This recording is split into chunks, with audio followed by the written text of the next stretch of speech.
Hey everyone, it's Michael and Kylene from FWDfuel Sports Nutrition. And are you on a keto diet but not sure if you're doing it exactly the way you should be? Are you looking for the best keto diet tips and tricks? Stick around because by the end of today's video, you know our best keto diet tips and tricks so you can succeed. True. So I've seen many patients and clients on a ketogenic diet over the years. The first half of my career, I was at a world-renowned hospital and physicians were referring the patients in my office on a ketogenic diet. Now, fast forward almost 10 years, keto is all the rage, it's the #1 diet for weight loss at this moment in time, and now people are coming to my office for it. But the problem is, they're coming in with muscle cramps, they're coming in with fatigue, they're coming in with spasms so bad that they can barely get out of bed in the morning. That should not be happening if you're following this diet correctly. So again, today we'll be giving you the best keto diet tips and tricks for success. Tip #1, make sure you salt your food. This is so important because your body needs sodium to function. Your body needs sodium. The heart needs sodium to be able to contract. All muscles do, really. But the thing is, if you follow a diet correctly, the keto diet correctly, you're eating real, fresh, whole food. You're not eating a bunch of pork rinds all day long. So you're actually not getting the salt that you need. So please consider adding a few sprinkles of salt to your breakfast, lunch, and dinner, or at least 2 out of 3 meals a day.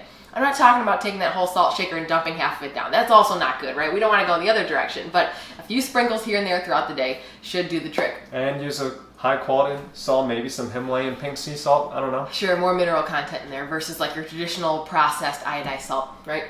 So tip #2, make sure that you have labs drawn at least every 3 months. People always want to strangle me when I say you need to be working with a dietitian when following a ketogenic diet, a qualified dietitian I should say, one that has experience in this. But one of the big reasons I say that is because we do want to make sure that you're not losing, you're not becoming deficient in a lot of vitamins and minerals in this process. So if you can, try to get labs drawn at least once every 3 months. I would say a lot of my clients have it done every month, but just get it done consistently. And I would consider doing it before you start so that we have a baseline to compare your labs to. And we know, maybe this guy needs more magnesium, maybe she needs more potassium, maybe this person needs to double their B complex, whatever. You get the idea.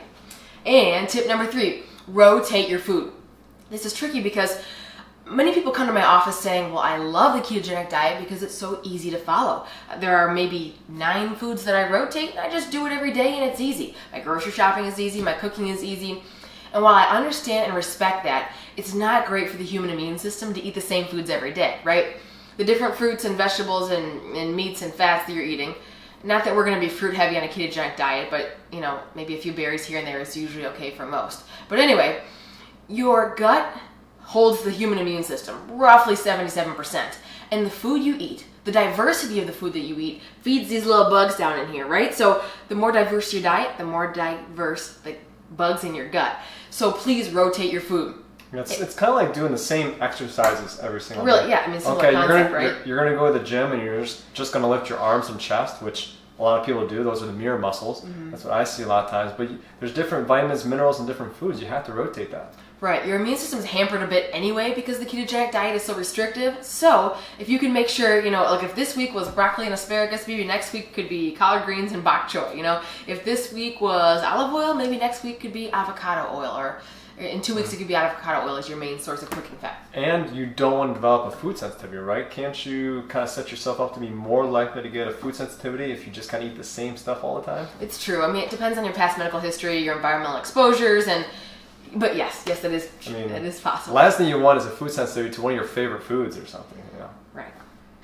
All right, those are all our tips and tricks for today for the keto diet. If you want to learn more, check out our blog. We have a blog post dedicated specifically to this. We have our keto diet grocery list, a dietitian's guide. We'll have a link to that in the show notes below, so check that out. Something that will be really useful that you can print off and you can use and give you every little bit of information you need, from a few snacks you have that, if you want to have a snack, that we're encouraging that, but you want to have whole foods, everything you can imagine. So check that out. If you like this, share with your friends. Give us a big thumbs up on this video. Subscribe so we can show you more videos. Check out our blog at FWDfuel.com. Check out us on Instagram or Facebook, FWDfuel.com. We'd love to find you there. Thanks, guys. Give us some comments below. We'd love to hear from you. See ya.